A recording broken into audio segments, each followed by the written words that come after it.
ਕਿਸੇ ਤੋਂ ਕੋਈ ਪੈਸਾ ਕੱਢਿਆ ਨਹੀਂ, ਸਰਟੀਫਿਕੇਟ ਵੰਡੇ ਨੇ, ਕਿੰਨਾ ਫਾਇਦਾ ਆਪਾਂ ਨੂੰ ਵੀ ਕਿਤੇ ਬਿਰਲਾ ਹੀ ਪਿੰਡ ਕੋਲ ਜਿੱਥੇ ਇਹ ਕੈਂਪ ਆਪਾਂ ਨੂੰ ਹੋ ਕੇ ਆਪਾਂ ਨੂੰ ਜਾਣਕਾਰੀ ਦੇਣਗੇ।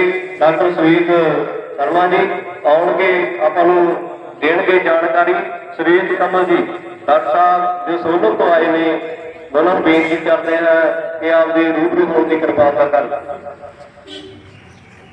सत श्री अकाल। मेरे को पंजाबी तो बहुत अच्छी नहीं आती है या नहीं आती है एक्चुअली, नहीं आती है, तो मैं हिंदी बोलूँगा। आप लोगों को कोई प्रॉब्लम तो नहीं, सबको समझ में आती है। तो मैं कुछ directorate of mushroom research Solan, वहाँ से आए हैं। भारत सरकार का एक इंस्टीट्यूट है और हम लोग काम करते हैं मशरूम के प्रोडक्शन टेक्नोलॉजी पे, कि मशरूम को कैसे उगाएं, कैसे खाएं और इसके फ़ायदे क्या क्या हो सकते हैं एज अ फूड, मतलब खाने के तौर पे आपको कैसे इससे फ़ायदा होगा, बिजनेस कैसे कर सकते हैं। तो इस पे हम लोग काम करते हैं। भारत सरकार का एक इंस्टीट्यूट है जो वहाँ पे, पूरे भारत में एक ही इंस्टीट्यूट है और हमारे कुल मिला के 32 ऑल इंडिया कोऑर्डिनेटेड, मतलब अखिल भारतीय केंद्र हैं जो कि 26 राज्यों में डिस्ट्रीब्यूटेड हैं, अलग अलग राज्यों में। पंजाब में हमारे पंजाब एग्रीकल्चर यूनिवर्सिटी में हमारा एक सेंटर है जिसमें कि डॉक्टर शिवानी और डॉक्टर जसप्रीत यहाँ पे काम कर रहे हैं मशरूम पे। तो वो आप लोगों से लगातार कांटेक्ट में रहेंगे। अगर कोई प्रॉब्लम होगा तो हम लोग भी आपके पास आ सकते हैं जब भी ज़रूरत हो। तो सबसे पहली चीज़ कि ये तो मशरूम के बारे में, मशरूम रिसर्च जो हमारा सेंटर है उसके बारे में मैंने आपको बताया। और ये जो प्रोग्राम हो रहा है ये भारत सरकार का एक फ्लैगशिप प्रोग्राम है, बहुत इम्पोर्टेंट, जो 2 प्रोजेक्ट चल रहे हैं सरकार के, भारत सरकार के। एक शेड्यूल कास्ट के लिए, शेड्यूल कास्ट सब प्लान के लिए, और दूसरा जो ट्राइबल सब प्लान के लिए, जो ट्राइबल्स होते हैं जैसे एसटी कम्युनिटी के लोग हैं, जैसे जो पहाड़ों में रहते हैं, जंगलों में रहते हैं, उनके लिए। तो ये 2 प्रोग्राम भारत सरकार का बहुत फ्लैगशिप प्रोग्राम है और इस पर सरकार बहुत पैसा खर्च कर रही है और कोशिश कर रही है कि जो भी हमारे SC ST के और ST के ट्राइब्स के जो भी कम्युनिटी के लोग हैं उनके लिविंग स्टैंडर्ड्स को ऊपर उठाया जाए, उनके न्यूट्रिशनल लेवल को ऊपर उठाया जाए। डिफरेंट मतलब जो भी आप खाते हैं उसको यूज़ करके आपका कैसे हम लोग आपके न्यूट्रिशनल स्टेटस को बढ़ा सकते हैं, या कैसे आपका सोशियो इकोनॉमिक स्टेटस बढ़ा सकते हैं, आपका थोड़ा अर्निंग में ऐड कर सकते हैं बिना किसी बहुत ज़्यादा लागत के या बहुत ज़्यादा खर्च करके या बहुत ज़्यादा मेहनत करके। कम खर्च में, कम मेहनत में आपको कैसे लाइवलीहुड, मतलब आपके आजीविका का साधन दिया जा सकता है, उस पर सरकार काफ़ी इम्फेसिस दे रही है। तो जो अभी मशरूम के बारे में जैसा ही आपको बताया कि मशरूम एक फफूंद है, एक फंगस है। मशरूम एक फंगस है और आपको जैसा कि मालूम होगा कि आप लोग डेली रूटीन में भी बहुत तरह के फंगस आप लोग खाते हैं रोज़, जो आपको पता नहीं होता है कि हम फंगस खा रहे हैं, बट आप फंगस खाते हैं, रोज़ के रोज़ फंगस खाते हैं। जैसे कि जितने भी आप ब्रेड खाते हैं, जो भी ब्रेड, स्लाइस्ड ब्रेड होता है आपका, ये सभी ईस्ट से बनता है, ईस्ट भी एक फंगस है। या जो भी फर्मेंटेड फूड खाते हैं, हम दही खाते हैं, वो भी एक तरह का फर्मेंटेड फूड है। या जो भी आप चीज़ खाते हैं, चीज़ में भी एक फर्मेंटेड फूड है, वो भी फंगस से ही बनता है। इसके अलावा जो भी साउथ इंडियन फूड हम खाते हैं, डोसा है, इडली है, वड़ा है, सांभर है, ये सभी में फंगस का रूप होता है। इसके अलावा भी बहुत सारे खाद्य पदार्थ के रूप में हम लोग फंगस को यूज़ करते हैं। उसी तरह मशरूम भी एक तरह का फंगस है, जिसको कि बड़ा फंगस या मैक्रो फंगस कहा जाता है, जो कि आप फ्रूट बॉडी देखते हैं। ऐसे तो आँख से दिखता नहीं है मशरूम, फंगस तो आँख से नहीं दिखता है नॉर्मली, बट मशरूम ऐसा फंगस है जो कि आँख से दिखता है और इसको खाया जा सकता है। दुनिया में, पूरी दुनिया में आज की डेट में मशरूम का जो बिजनेस है $1 बिलियन इंडस्ट्री है पूरी दुनिया में। और अगर पूरे दुनिया की हम बात करें तो जो टोटल प्रोडक्शन है लगभग 50 मिलियन टन, मतलब कि 500 लाख टन के आसपास प्रोडक्शन किया जा रहा है पूरी दुनिया में मशरूम का, अलग अलग तरह के मशरूम का। और जो इसमें लीडर है, सबसे ज़्यादा जो प्रोडक्शन कर रहा है वो है चाइना। चीन सबसे ज़्यादा प्रोडक्शन करता है मशरूम का, लगभग 90% के आसपास, 40-45 मिलियन टन के आसपास जो प्रोडक्शन है वो सिर्फ चाइना का है। और ये शुरू कब हुआ चाइना में, हम लोग साथ में ही शुरू हुआ था, चाइना और इंडिया मशरूम उगाना हम लोग साथ में शुरू किए थे, लगभग 1960s के आसपास, 1960 के आसपास शुरू किया गया था मशरूम उगाना। चीन में भी उसी समय शुरू किया गया, हमारे जो इंडिया है उसमें भी उसी समय शुरू हुआ। लेकिन चीन में ये बहुत तेज़ी से ग्रो हुआ, हमारे यहाँ उतनी तेज़ी से ग्रोथ इसका नहीं हो पाया। चीन में एक्चुअली ग्रोथ कब, शुरुआत में तो बहुत स्लो रहा था, लेकिन वहाँ पे एक बार स्वाइन फ्लू जब आया, तकरीबन 1997-98 में स्वाइन फ्लू का अटैक हुआ था वहाँ, जो कि नॉन वेजिटेरियन जितने भी लोग थे उनको ये बहुत ज़्यादा अटैक किया था स्वाइन फ्लू। तो उन्होंने उस समय पे पूरा नॉन वेजिटेरियन फूड बंद कर दिया था, नो मीट नथिंग, कुछ नहीं खाते थे। और उस समय पे मशरूम का प्रचलन बढ़ा, क्योंकि मशरूम जो होता है वो एक, आप अगर खाने में उसका टेक्सचर देखेंगे, मतलब कि उसका फील जो होता है मुंह के अंदर, वो बिल्कुल एक चिकन या मटन का फील आपको देता है। Although it is a vegetarian diet, ये पूरी तरह से शाकाहारी है, लेकिन इसका जो फील आता है वो नॉन वेजिटेरियन फूड का आता है। तो उस समय पे वहाँ पे उसका ग्रोथ बहुत ज़्यादा हुआ अचानक से, और वो पहले तो इंपोर्ट करते थे, फिर बाद में उन्होंने खुद से प्रोडक्शन करना शुरू किया, और इतना ज़्यादा प्रोडक्शन किया कि आज दुनिया का नंबर 1 देश बन गया है चीन मशरूम के प्रोडक्शन में। तो और चीन का और हमारा कंडीशंस भी लगभग एक जैसा है, जितना पॉपुलेशन उनका है उतना ही पॉपुलेशन तकरीबन हमारा भी है। जितना उनके पास रिसोर्सेज हैं जो एग्रीकल्चरल वेस्ट हैं, जैसे वीट है, पैडी स्ट्रॉ है, या जो भी है हमारा जो एग्रीकल्चरल रेसिड्यू आप जिसको बोलिए, जो हम खेती में उगाते हैं जो बाद में बच जाता है, वो भी उनके पास और हमारे पास कोई बहुत ज़्यादा डिफरेंस नहीं है। क्लाइमेटिक कंडीशन भी उनका और हमारा बहुत हद तक सिमिलर है। तो मतलब है कि जब चीन में इतना ग्रोथ हो सकता है तो हमारे पास क्यों नहीं हो सकता हमारे देश में, जबकि सारे कंडीशंस एक जैसे हैं, तो हमारे देश में क्यों नहीं हो सकता। और दूसरी बात ये तो हुई कि एक जनरल सा बात है कि मशरूम का अभी परिदृश्य क्या है पूरी दुनिया में। इंडिया अभी नंबर 4 पे आता है, और आपको बताऊं कि इंडिया का प्रोडक्शन कुल मिला के 3,50,000 टन, अभी 2023 का जो प्रोडक्शन डेटा है 3,50,000 टन के आसपास हम लोग उगा रहे हैं, जबकि अगर चीन को देखें तो 500 लाख टन उगा रहा है। आप सोच सकते हैं 3 लाख और 500 लाख कितना डिफरेंस है। तो जो कंजम्पशन है, जो हम लोग खाते हैं मशरूम पर कैपिटा, मतलब एक आदमी एक साल में, हमारे जो अगर हम दुनिया की बात करें, बाहर की दुनिया की, यूरोपियन कंट्रीज में, अमेरिकन कंट्रीज में 5 से 7 किलो, मतलब एक आदमी एक साल में 5 से 7 किलो मशरूम खाता है। जबकि अगर चाइना का बात करें तो एक आदमी एक साल में 27 से 30 किलो मशरूम खाता है, और इंडिया की बात करें तो लगभग 150 से 200 ग्राम मशरूम एक आदमी एक साल में खाता है। तो आप देखिए कि गैप कितना बड़ा है, कहाँ 27 किलो, कहाँ 150 ग्राम।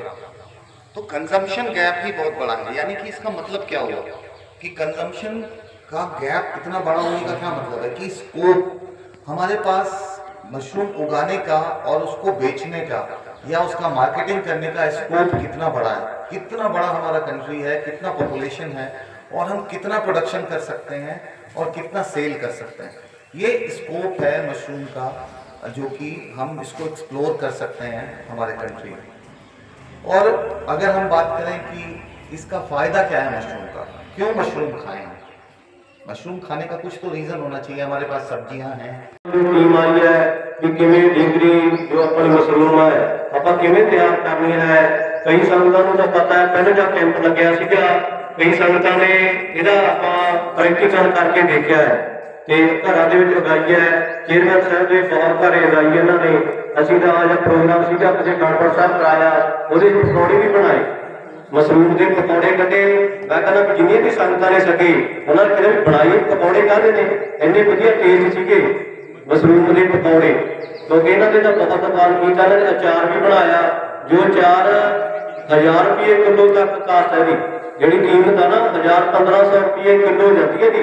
ਇੱਕ ਬੜਾ ਡੱਬਾ ਬਣਾਇਆ ਹੈ, ਉਹਦੇ ਵਿੱਚ ਪੈਕ ਕੀਤਾ ਹੈ ਤੇ ਇਹਨਾਂ ਨੇ ਬਹੁਤ ਵਧੀਆ ਖੁੰਭਾਂ ਦਾ ਚਾਰ ਵੀ ਬਣਾਇਆ। ਇਹਨਾਂ ਦਾ ਵੀ ਬਹੁਤ ਧੰਨਵਾਦ ਚੇਅਰਮੈਨ ਸਾਹਿਬ ਦਾ ਵੀ ਜਿਨ੍ਹਾਂ ਨੇ ਇਹ ਉਪਰਾਲਾ ਕੀਤਾ ਹੈ, ਕੈਂਪ ਲਵਾਇਆ ਹੈ। ਜਿੰਨੀ ਵੀ ਡਾਕਟਰਾਂ ਦੀ ਟੀਮ ਆਈ ਹੈ ਸਾਰਿਆਂ ਦਾ ਧੰਨਵਾਦ ਜੋ ਆਪਣੇ ਸਮੇਂ 'ਚੋਂ ਸਮਾਂ ਕੱਢ ਕੇ ਆਪਣੇ ਨਗਰ ਭਦੇਰਖੜੀ ਵਿਖੇ ਪਹੁੰਚੇ ਨੇ। ਹੁਣ ਆਪਾਂ ਨੂੰ ਜੋ ਡਿਗਰੀ ਮਸ਼ਰੂਮ ਹੈ ਉਹਦੇ ਉਤਪਾਦਨ ਬਾਰੇ ਤਾਂ ਆਪਾਂ ਨੂੰ ਜਾਣਕਾਰੀ ਦਿੱਤੀ ਹੈ ਵੀ ਕਿਵੇਂ ਉਗਾਈ ਜਾਂਦੀ ਹੈ, ਉਹਦੀ ਵੀ ਆਪਾਂ ਨੂੰ ਜਾਣਕਾਰੀ ਆਪਣੇ ਨਾਲ ਸਾਂਝੀ ਕਰਨਗੇ। ਆਪਾਂ ਡਾਕਟਰਾਂ ਦੀ ਟੀਮ ਨੂੰ ਬੇਨਤੀ ਹੈ ਕਿ ਉਹ ਜੋ ਡਿਗਰੀ ਮਸ਼ਰੂਮ ਹੈ ਉਹਦੇ ਬਾਰੇ ਜੋ ਸੰਗਤਾਂ ਨੂੰ ਨਹੀਂ ਪਤਾ ਤੇ ਉਹਦੇ ਬਾਰੇ ਪ੍ਰੈਕਟੀਕਲ ਕਰਕੇ ਆਪਾਂ ਨੂੰ ਜਾਣਕਾਰੀ देंगे। इन्ना कहना वाहिगुरू जी का खालसा वाहिगुरू जी की फतेह। आ जाइए सब लोग, थोड़ा खड़े हो जाइए। बीज वाला बाबा कितने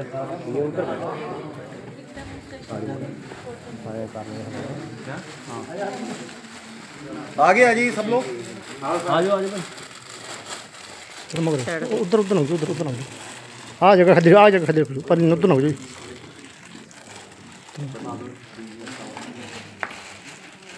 ਖੁੰਭਾਂ ਦਾ ਬੀਜ ਹੁੰਦਾ ਉਹ ਕਣਕ ਦੇ ਦਾਣਿਆਂ ਤੇ ਆਪਾਂ ਉਰਲੀ ਲਾ ਕੇ ਤਿਆਰ ਕਰਦੇ ਹਾਂ। ਠੀਕ ਹੈ, ਜਦੋਂ ਬੀਜ ਜੁੜਿਆ ਹੁੰਦਾ, ਜਦੋਂ ਸਪੌਂਟਨ ਹੋਇਆ ਹੁੰਦਾ, ਜਦੋਂ ਚਿੱਟਾ ਰੇਸ਼ਾ ਫੈਲਿਆ ਹੁੰਦਾ ਉਹਦੇ ਜੁੜਿਆ ਹੁੰਦਾ। ਉਹ ਤੋਂ ਬਾਅਦ ਜਦੋਂ ਆਪਾਂ ਬਿਜਾਈ ਕਰਨ ਲੱਗਦੇ ਹਾਂ ਅਸੀਂ ਉਹ ਜੁੜਿਆ ਹੋਇਆ ਜਿਹੜੇ ਦਾਣੇ ਆ ਉਹਨਾਂ ਨੂੰ ਭੋਰ ਕੇ ਫਿਰ ਬਿਜਾਈ ਕਰਨੀ ਹੈ। ठीक है, पानी का बता दो कितना पानी होना चाहिए हाथ पे लेके। ਜਿਹੜੀ ਤੂੜੀ ਆ ਅਸੀਂ ਇੱਕ ਰਾਤ ਪਹਿਲਾਂ ਗਿੱਲੀ ਕਰਦੇ ਹਾਂ। ਗਿੱਲੀ ਕਰਨ ਜਦੋਂ ਕਰਕੇ ਦੂਜੇ ਦਿਨ ਦੇਖਦੇ ਆ ਤਾਂ देखिए पानी निकलना नहीं चाहिए इसमें। ठीक है, जब आप दबाएं ना तो पानी निकलना नहीं चाहिए, इतना ही पानी होना चाहिए। देखिए हाथ में बिल्कुल पानी नहीं निकलना चाहिए। ਤੁਹਾਡੇ ਹੱਥ ਨੂੰ ਸਿੱਲ ਲੱਗਣੀ ਚਾਹੀਦੀ ਹੈ। ਜੇ ਤੁਹਾਡੇ ਹੱਥ ਨੂੰ ਸਿੱਲ ਨਹੀਂ ਲੱਗਦੀ, ਸੁੱਕੀ ਤੂੜੀ ਹੈ ਇਹ ਖਿਲਰ ਰਹੀ ਹੈ, ਇਹਦਾ ਮਤਲਬ ਪਾਣੀ ਲਾਉਣ ਦੀ ਹੋਰ ਲੋੜ ਹੈ। ਜੇ ਤੁਹਾਡਾ ਲੱਡੂ ਵੱਟਿਆ ਜਾਂਦਾ ਇਹਦਾ ਮਤਲਬ ਪਾਣੀ ਵੱਧ ਲੱਗ ਗਿਆ ਤਾਂ ਆਪਾਂ ਥੋੜਾ ਜਿਹਾ ਫਰੋਲ ਦਿੰਦੇ ਹਾਂ। ਧੁੱਪੇ ਨਹੀਂ ਸੁਕਾਉਣੀ, ਛਾਂ ਦੇ ਹੇਠ ਹੀ ਸੁਕਾਉਣੀ ਹੈ।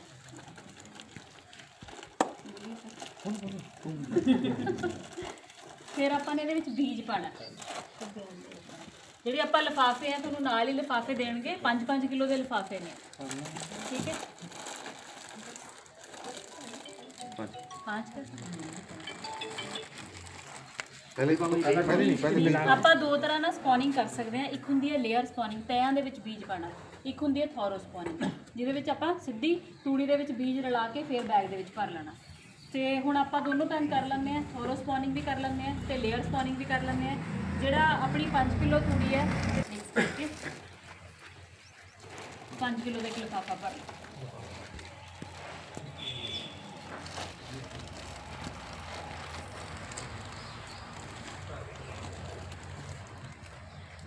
लिफाफा आप टाइट करके भरना।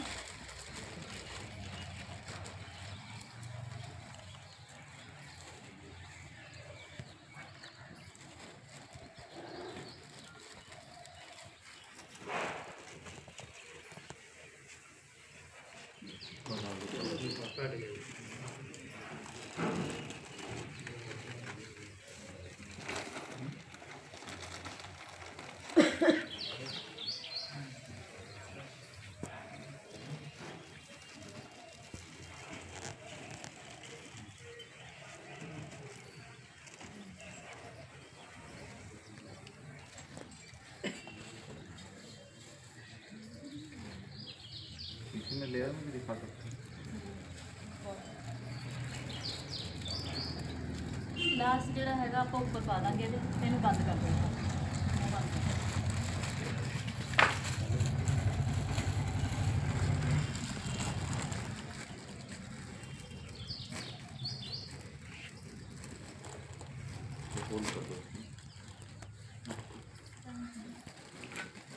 ਇਸ ਤੋਂ ਬਾਅਦ ਅਸੀਂ ਇਹਦੇ ਵਿੱਚ ਸੁਰਾਖ ਕਰ ਦੇਣੇ ਆ, ਗਲੀਆਂ ਕਰ ਦੇਣੀਆਂ ਤੇ ਇਹਨਾਂ ਨੂੰ ਫਿਰ ਕਮਰੇ ਦੇ ਵਿੱਚ ਰੱਖ ਦੇਣਾ। ਇੱਕ ਲੇਅਰ ਸਪੌਨਿੰਗ ਵੀ ਕਰ ਦਿਓ।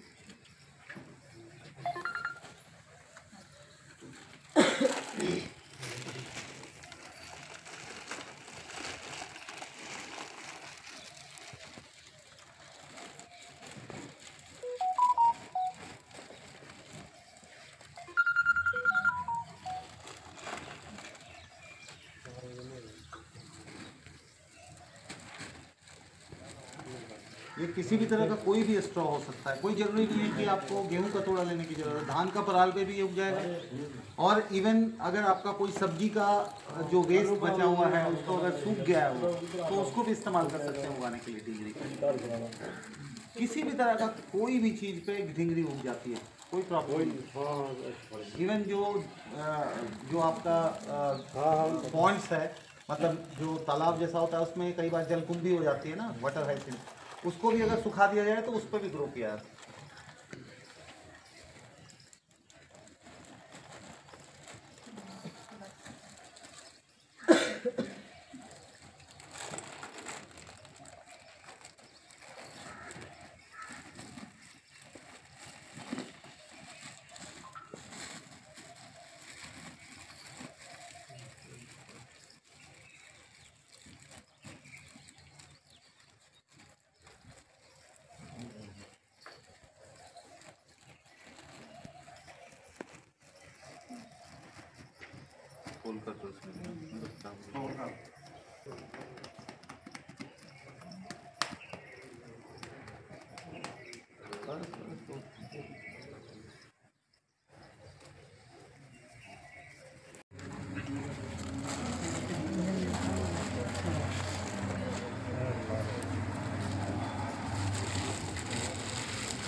डॉक्टर मित्तू जी का, doctor lucky Rana ji, doctor स्वामी शर्मा जी ਅਤੇ डॉक्टर जसप्रीत कौर ਦਾ जो टीम सोलन तो पंजाब यूनिवर्सिटी लुधियाना तो पहुंची है, इन्हों का तह दिलों धन्यवाद करते हैं समूह नगर पंधेरखेड़ी के संगत वालों ते पतवंते सज्जणों वालों।